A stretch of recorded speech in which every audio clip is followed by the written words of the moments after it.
The Chancellor glad-handing with her international peers in Washington at her first IMF meeting since taking office. But with a budget looming, there's no escape from domestic issues, and she chose the British Embassy, where she once worked, to reveal she will change crucial debt rules to borrow more to invest. Under the plans that I've inherited from the previous Conservative government, a public sector net investment as a share of our economy was due to decline steeply during the course of this Parliament.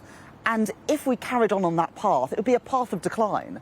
And I don't want that path for Britain when there are so many opportunities in industries from life sciences to carbon capture and storage and clean energy to AI and technology, as well as the need to repair our crumbling schools and hospitals. So we will measure debt differently.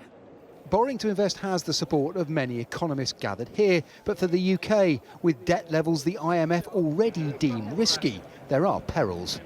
There are some signs that markets are a little bit nervous, but to be honest, disentangling that from what is going on the other side of the Atlantic in the US and Donald Trump and the potential of a second Trump presidency, that's the difficult thing for financial markets to decipher.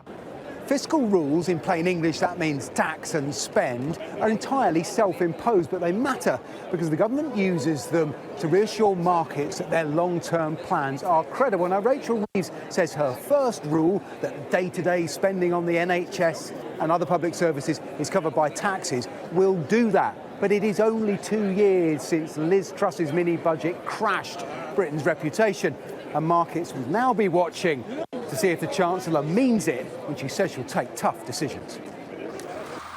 There we go, as if by magic, it presents it, and then... Where those taxes fall has a bearing on businesses like this.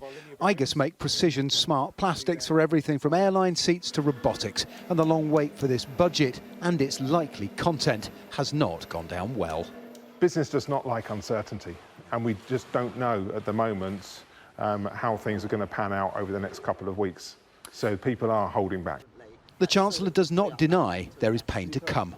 Presumably one way you retain the confidence of markets and meet your first fiscal rule is to hit people in their pockets. You're going to have to tax them more and you're going to have to make spending cuts.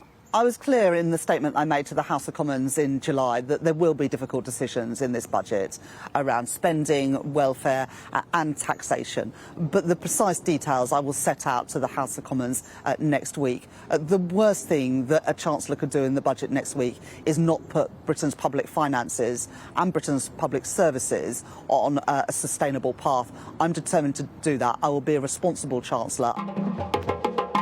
Rachel Reeves chose a global stage to signal this major change, but the verdict will come at home, starting next week.